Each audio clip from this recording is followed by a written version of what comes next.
نقوش قصہ نمبر 20 تاک جھانک کا خمیازہ۔ عزت الدولہ کے دربار میں ایک ترکی نوجوان کام کرتا تھا۔ اس کے ہمسائی میں ایک شریف گھرانہ آباد تھا۔ میاں بیوی نئے نئے شادی کے بندھن میں بندھے تھے۔ دیوار سے دیوار ملی ہوئی تھی۔ اتفاق کی بات، دیوار سے ایک اینٹ گر پڑی یا اس ترکی نوجوان نے قصدن نکال لی، بہرحال دیوار میں سوراخ ہو گیا۔ اس ترکی نے روزانہ دیوار سے جھانک کر دیکھا، اسے ایک نہایت خوبصورت عورت نظر آئی۔ اب اسے دید و بازدید کا ایک ایسا چسکا پڑا کہ وہ پہروں سوراخ سے اس عورت کو دیکھتا رہتا۔ شروع میں تو عورت کو پتہ نہ چلا کہ کوئی اسے دیکھتا ہے، البتہ رفتہ رفتہ اسے معلوم ہو گیا کہ ترکی ہمسایہ اسے چوری چھپے دیکھتا رہتا ہے۔ عورت پاک دامن تھی۔ اس نے اپنے خاوند سے شکایت کی کہ یہ ترکی مجھے روزانہ دیوار سے جھانکتا رہتا ہے۔ اس مکان میں میرے سوا کوئی اور نہیں ہے، اس لیے لوگوں کو شک گزرے گا کہ میری اس سے شناسائی ہے اور میں اس سے باتیں کرتی ہوں گی۔ سمجھ میں نہیں آتا کہ اس کے چھٹکارے کے لیے کیا کروں۔ خاوند کو جب یہ مذموم حرکت معلوم ہوئی تو اسے بڑا غصہ آیا کہ اس کی عزت پر ڈاکہ ڈالا جا رہا ہے۔ اس نے فوراً ایک منصوبہ بنایا اور اپنی بیوی سے کہا، گھبرانے کی ضرورت نہیں، ایسا کرو کہ اس کے نام ایک رقعہ لکھو اور اسی روزن سے اس کی طرف پھینک دو۔ رقعے کا یہ ہونا چاہیے، نوجوان فضول کھڑے ہونے اور روزن سے مجھے چوری چھپے تکتے رہنے کا کوئی فائدہ نہیں۔ تم یوں کرو کہ عشاء کے بعد جب اندھیرا چھا جائے اور لوگ سو جائیں تو تم چپکے سے میرے دروازے پر آ جانا، ہلکی سی دستک دینا، میں تمہارے لیے خاموشی سے دروازہ کھول دوں گی۔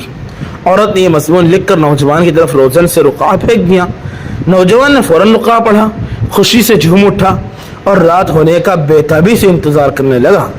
ادھر خاتون کے شوہر نے گھر کے دروازے کے پیچھے گہرا گھڑا کھودا اور عشاء کے وقت ترکی نوجوان کے گھات میں بیٹھ گیا۔ سورج غروب ہوا، چاروں طرف اندھیرا چھا گیا۔ عشاء کے وقت نوجوان عورت کے دروازے پر جا پہنچا اور احتیاط سے دستک دی۔ دروازہ دھیرے سے کھل گیا۔ نوجوان نے جو ہی اندر قدم رکھا، شوہر نے زور سے لات ماری اور اسے گڑھے میں گرا دیا۔ پھر میاں بیوی نے مل کر اوپر سے مٹی ڈال دی۔ چند دنوں تک اس ترکی نوجوان کے بارے میں کسی نے کوئی بات نہیں کی، مگر جب وہ متواتر کئی دن تک نظر نہ آیا تو عزت الدولہ کو اس کا دھیان آیا۔ اس نے اپنے مقربین سے اس کے بارے میں استفسار کیا تو اسے بتایا گیا کہ وہ کئی دنوں سے بغیر اطلاع کے ڈیوٹی سے غائب ہے۔ عزت الدولہ کو اچانک ترکی نوجوان کے غائب ہو جانے پر بڑی تشویش ہوئی۔ وہ اس معاملے کی تفتیش کرنے لگا۔ اس نے اس کی رہائش گاہ کے قریب والی مسجد کے مؤذن کو بلا بھیجا۔ مؤذن کو سرکاری دربار سے بلاوا آیا تو یہ خبر آنے واحد میں پورے محلے میں پھیل گئی کہ مؤذن کو خلیفہ نے طلب کیا ہے۔ مؤذن حاضر خدمت ہوا۔ بظاہر عزت الدولہ مؤذن سے سختی سے پیش آیا، تاہم اس نے جیب سے 100 دینار نکالے اور کہنے لگا، هذه 100 دینار خذها وامتثل ما آمرک، یہ 100 دینار لو اور تمہیں جو حکم دوں اس کی تعمیل کرو۔ مؤذن نے عرض کیا، حکم دیجئے، فوری تعمیل ہوگی۔ عزت الدولہ نے حکم دیا کہ جب تم واپس جاؤ تو عشاء کی اذان دے کر مسجد کے اندر بیٹھ جانا۔ سب سے پہلے جو شخص آئے اور میری نسبت پوچھے کہ میں نے تمہیں کیوں طلب کیا تھا تو صبح اس کے بارے میں آ کر مطلع کرنا۔ مؤذن واپس آیا اور عزت الدولہ کے حکم کے مطابق اذان دے کر مسجد میں بیٹھ گیا۔ اذان سنتے ہی ایک آدمی مسجد میں داخل ہوا۔ یہ وہی آدمی تھا جس کی بیوی پر ترکی نوجوان بری نگاہ رکھے ہوا تھا اور جسے اس نے اپنے دروازے کے پاس گھڑے میں دفن کر دیا تھا۔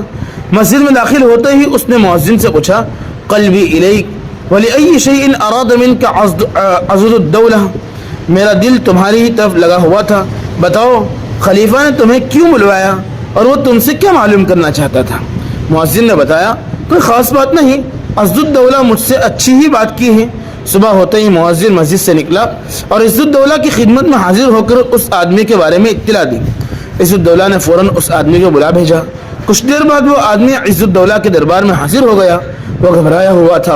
عزت الدولہ نے اسے دیکھتے ہی پوچھا، ترکی نوجوان کا کیا قصہ ہے؟ وہ بولا، حضور آپ نے اس ترکی نوجوان کے بارے میں پوچھ ہی لیا ہے تو میں آپ کو بالکل سچ بتلاتا ہوں۔ بات دراصل یہ ہے کہ یہ میری بیوی پردہ نشین اور پاک دامن خاتون ہے۔ یہ نوجوان ہمارا پڑوسی تھا۔ وہ مکان کی دیوار سے اسے دیکھتا رہتا تھا اور ورغلانے کی کوشش کر رہا تھا۔ دیوار کے ساتھ صرف میرا ہی گھر ہے اور اس میں صرف میری ہی بیوی رہتی ہے، اس لیے وہ اس بات سے بہت پریشان تھی کہ اگر کسی کو اس کی تاک جھانک کا معلوم ہو گیا تو وہ یہی سمجھے گا کہ وہ بھی اس نوجوان کی خواصت میں برابر کے شریک ہے. یہ میری عزت پر حملہ تھا, میں برداشت نہ کر سکا, لہذا میں نے اسے ٹھکانے لگا دیا. اس شخص نے مختصر طور پر ترکی نوجوان کو گھڑے میں دفن کرنے کی رودات بھی سنا دی.